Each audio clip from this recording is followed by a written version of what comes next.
নমস্কার বন্ধুগণ, Deepa's thought spice ওয়ার্টে সবাইকে স্বাগত জানিয়ে আবার আজকে চলে এলাম। বাড়ির বাকি সব রান্নাগুলো শেষ হয়ে গিয়েছে। এখন আপনাদের ভিডিও দেখানোর জন্য যে রান্নাটি করব সেইটি শুরু করলাম। তো বন্ধুগণ, রেসিপি শুরু হয়ে গিয়েছে, তো সম্পূর্ণটা দেখবেন প্লিজ। আমি কড়াই গরম করতে বসিয়ে দিয়েছি আর সর্ষের তেল দিয়ে দুটো লঙ্কা ফোড়ন হিসেবে দিলাম, সামান্য নেড়ে নিচ্ছি। আর আজকের রেসিপি অতীব সহজ, অতীব সরল, অথচ পুষ্টিগুণে সমৃদ্ধ। তো ফোড়নের মধ্যে আমি দিয়ে দিলাম বেশ খানিকটা পেঁয়াজ কুচি, বেশ বড় বড় করে পেঁয়াজটা কুচিয়েছি, কেন পেঁয়াজের আকারটাই বেশ বড় ছিল। তো এইভাবে সরু সরুভাবে আমি পেঁয়াজটা বড় বড় করে কুচিয়েছি। সম্পূর্ণ পেঁয়াজটাই দিয়ে দিয়েছি। আর বিশেষ কিছু মশলাপাতি থাকবে না, তাই জন্য পেঁয়াজের পরিমাণটা একটু বেশি দিয়েছি, যাতে স্বাদটা একটু ভালো হয়। তো বাজারে এখন অনেক শাক উঠেছে বন্ধুগণ, তো অনেক রকম শাকই থাকে। আজকে আমি লাল শাক নিয়ে এসেছি আর এই লাল শাকের একটা তরকারি বানাচ্ছি সহজভাবে, ঘরোয়াভাবে, তো দুপুরে ভাতের সাথে খাওয়ার জন্য। পেঁয়াজ কুচিটা ভালোভাবে ভাজা হয়ে গিয়েছে। এখন আমি দিয়ে দিলাম সরু সরু করে কেটে রাখা আলু। যথারীতি আলুগুলো আগে ধুয়ে পরিষ্কার করে আমি জল ঝরিয়েই রেখেছিলাম। তো এবার ভালোভাবে সমস্তটা নাড়া ভাজা একটু করে নিচ্ছি। রেসিপি দেখে বন্ধুগণ ভালো লাগলে অবশ্যই তো লাইক দেবেন, আর নতুন যে সকল বন্ধু আসবেন প্লিজ সাবস্ক্রাইব করবেন আর বেল আইকনটি দাবিয়ে নেবেন অল অপশানে ক্লিক করে। তো এখন দেখুন রান্নাতে আবার ফিরে এলাম। তো ঢাকনা চাপাটা দিয়ে কিছু সময় রান্না করে নিয়েছিলাম আলুটা, তারপর খুলে নিলাম। এখন অল্প অল্প লালচে ভাব ধরে নিয়েছে। তো এখন রান্না বাড়ার জন্য খুন্তি চালানোটা অতীব আবশ্যক। তো যথারীতি একটু করে ঢাকনা দিচ্ছি, একটু করে নেড়ে ভেজে আবার রান্নাটা করে নিচ্ছি। কিছু সময় বাদে এবার শাক যোগ করতে হবে। তো আগে থেকে শাকটা কুচিয়ে জল ঝরিয়ে সুন্দরভাবে আমি বাটির মধ্যে রেখেছিলাম। এখন ধীরে ধীরে হাতের সাহায্যে সমস্ত শাকটা এই কড়াইয়ের মধ্যে দিয়ে দেব। তো শাক প্রথমে তো বেশ একটু ফুলে ফেপে থাকে, তো কড়াইটি ভর্তি হয়ে যাবে, বুঝে শুনে ধীরে ধীরে আমি দিয়ে দিচ্ছি আর খুন্তি দিয়ে আবার একটু করে নাড়িয়ে নিচ্ছি। তারপর গরমের সংস্পর্শে কিছুটা যখন মজে যাবে, মানে একটু কমে যাবে, তারপরে ধীরে ধীরে বাকি শাকগুলোও দিয়ে নেব। সম্পূর্ণটা এইভাবে দিয়ে নেড়ে ভেজে আমি রান্নাটি সমাপ্ত করব। তো রেসিপি সহজ সরল, আর আপনারা দেখে কেমন লাগলো অবশ্যই জানাবেন।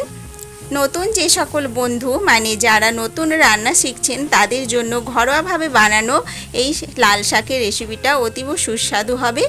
প্লিজ সম্পূর্ণটা দেখবেন। আর আজকের এই রেসিপি দুপুরে ভাতের সাথেই খেতে খুবই ভালো লাগবে, গরম ভাতের সাথে সত্যিই খেতে অপূর্ব। আর শাক খাওয়া আমাদের খুবই দরকারি। রোজ দিন পাতে শাক থাকলে শরীরে আয়রনের অভাব পূর্ণ হয়। তো কথা বলতে বলতে শাকটা দেখুন কতখানি কমে গিয়েছে। এবার আমি খুন্তি দিয়ে তো ভালোভাবে মিশিয়ে নিলাম। এখন এই ঢাকনা চাপা দিয়ে দেবো আর আঁচটাও খুব কমিয়ে দেব। মৃদু মৃদু আঁচে আর ঢাকা চাপা দিয়ে ধীরে ধীরে বেশ সুন্দরভাবে সুসিদ্ধ হবে আর তেলে ভাজাও হয়ে যাবে। দেখুন কিছু সময় বাদে কেমনভাবে হয়েছে, একেবারে ঘন ঘনভাবে এই দেখুন নরম হয়ে গিয়েছে। আর এই সময় আমি একটু লবণ যোগ করে নিলাম, কেননা একটু মজে যাওয়ার জন্য ঢাকা চাপা দিয়ে রান্না করতে সময় দিয়েছিলাম, তখন লবণ যোগ করিনি।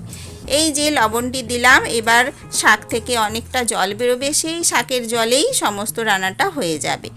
আর আলাদা করে জল দেওয়ার কোনো প্রয়োজন হবে না, তবে একটু সময় লাগে। আঁচ ধিমে আঁচ করে যখন ভাজবো অনেকটা সময় ধরে, খেতেও সুস্বাদু হয় আর সুন্দরভাবে সুসেদ্ধও হয়ে যাবে। তো আবার আমি একটু দিয়ে দিলাম হলুদ, আর শাকটার আন্দাজ করে খুবই অল্প পরিমাণে শাক ছিল, আর হলুদের পরিমাণটাও সেই বুঝে আমি অল্পভাবেই দিলাম। তো দিয়ে আবার নাড়ানাড়ি করে নিচ্ছি, খুব সুন্দরভাবে মিশিয়ে নিচ্ছি, নিয়ে আবার ঢাকা চাপা দিয়ে সম্পূর্ণটা প্রায় সেদ্ধ হতে একটু টাইম দিতে হবে। 10-15 মিনিট পরে আবার ফিরে আসবো পুরোপুরি যখন শাকটা সেদ্ধ হয়ে যাবে। তো দেখুন খুব ভালোভাবে এখন আমি মিশিয়ে নিয়েছি, এবার ঢাকা চাপা দিয়ে দেব। বন্ধুগণ, ছেলেপুলেরা এই শাক খেতে খুবই অনীহা প্রকাশ করে। তো এইভাবে সাদামাটাভাবে এই যে শাকের রেসিপি আজকে বানাচ্ছি, আশা করি সবার ভালো লাগবে। তো ছেলেপুলেরা আর বদমাশি না করে গরম ভাতে আশা করি খেয়ে নিতে পারবে। ইচ্ছে হলে আপনারা এখানে কাঁচা লঙ্কা যোগ করতে পারেন, আমি কেবল শুকনো লঙ্কাই দিয়েছি ফোড়ন হিসেবে। তো খুন্তি দিয়ে ভালোভাবে পুরোটা আরেকবার নাড়িয়ে চাড়িয়ে নিচ্ছি। তলায় সামান্য লেগেছে, ওটা কিছু না, ওটা যেহেতু কোনো জল ছিল না, শাকের জলেই রান্না হয়েছে, মৃদু আছে, তো তলাটা সামান্য একটু লেগেছে। আমি সাঁড়াশি দিয়ে খুব ভালোভাবে এবার এটা নেড়ে নেড়ে আরও ভালোভাবে ভাজা করে নেব। রান্নার শেষ পর্যায়ে চলে এসেছে, এখন আরও কিছু উপকরণ দিতে বাকি, সেটা আমি দিয়ে দিচ্ছি। তো আমি ঝপ করে দিয়ে দিলাম এই 1 চামচের মতো পোস্ত দানা, আর দিয়ে দিলাম এই যে কাঁচা লঙ্কা, লাল লাল পাকা কাঁচা লঙ্কা ছিল, সেটা আমি টুকরো করে দিয়েছি। তো আমি দেবো না ভেবেছিলাম, তো তবু একটু মনে হলো আচ্ছা একটু দিয়ে দিই, ঝাল সেরম ছিল না লঙ্কায়, তো দেখতে সুন্দর লাগবে সেই উদ্দেশ্যে কাঁচা লঙ্কাগুলো একটু টুকরো টুকরো করে মিশিয়ে দিলাম, 2-3টের মতো দিয়েছি। আর দেখুন কিছুটা চামচ 1 চামচ মতো, 1 চামচ মতো আজকে এই একটু চিনির দানা যোগ করে নিলাম। শাকটা একটু মিষ্টি মিষ্টি লাগলে খেতে ভালো লাগে, তো বেশি চিনি যোগ করলাম না, অল্প করেই একটু দিয়ে দিলাম। আর দিয়ে সম্পূর্ণটা ভালোভাবে মিশিয়ে নিচ্ছি, নাড়িয়ে নিচ্ছি।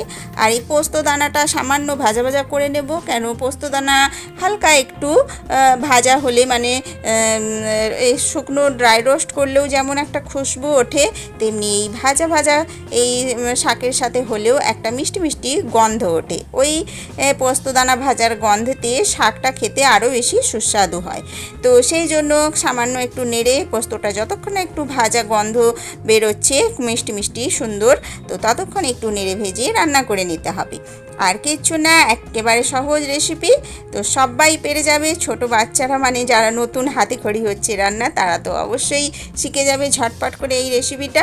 তো আর খেতেও ভালো লাগে, উপকারী আজকের সহজ সরল এই লাল শাকের রেসিপি। আপনাদের কেমন লাগলো অবশ্যই জানাবেন। রেসিপিটি সম্পূর্ণ হয়েছে, তো আজকের মতো আমি সমস্ত ফটো যা কিছু তুলেছিলাম দেখিয়ে নিলাম। আর এখন আমি বিদায় নেব, আবার নতুন পর্বে নতুন রেসিপি নিয়ে হাজির হব। বন্ধুগণ প্লিজ পাশে থাকবেন, ঝটপট করে লাইক দিয়ে সম্পূর্ণটা দেখে আমার সাথে থাকবেন।